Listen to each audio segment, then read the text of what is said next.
संसार का हित करने वाला, लोक परलोक में हित करने वाला क्या है? लिख लो श्लोक।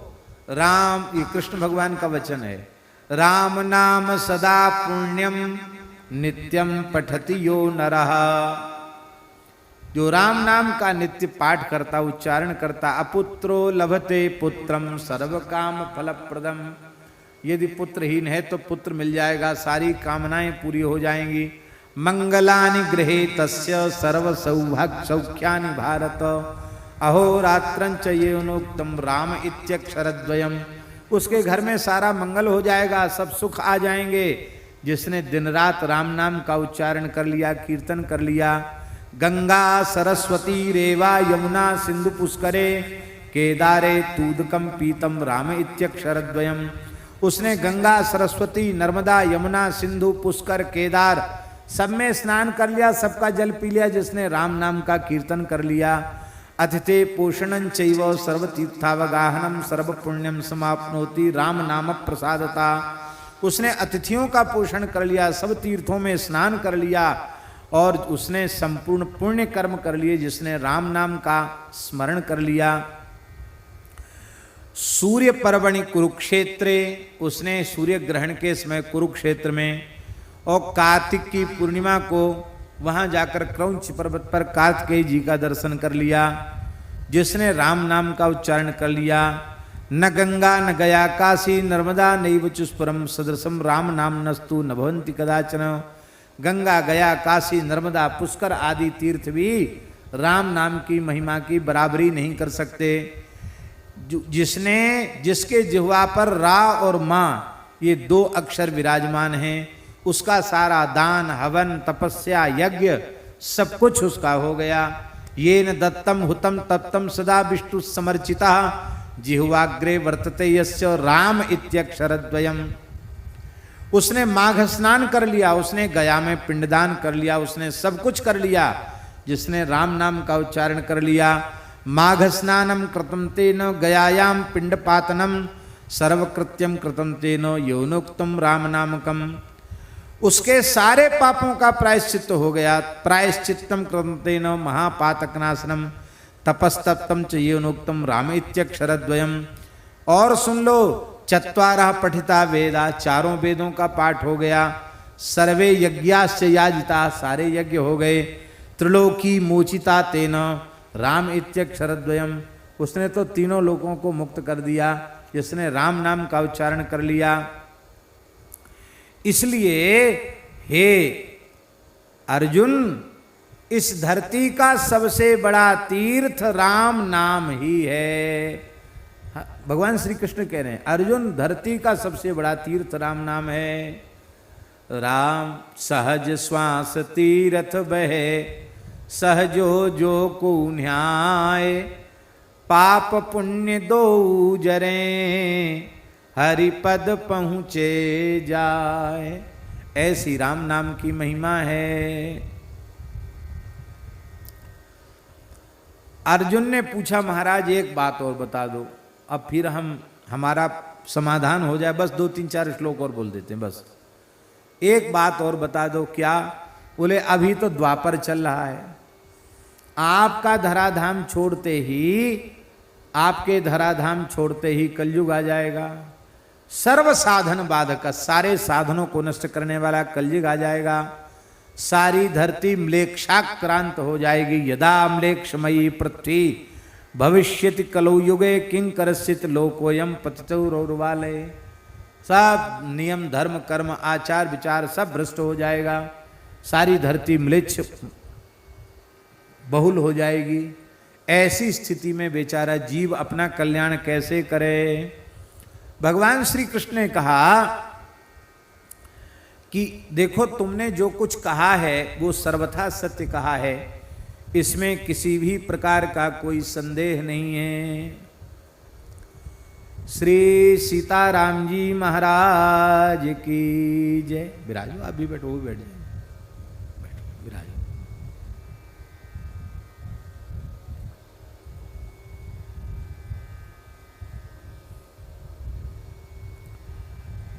आज हम 2-3 दिन से याद भी कर रहे थे मदन मोहन दास जी को, उनके इनका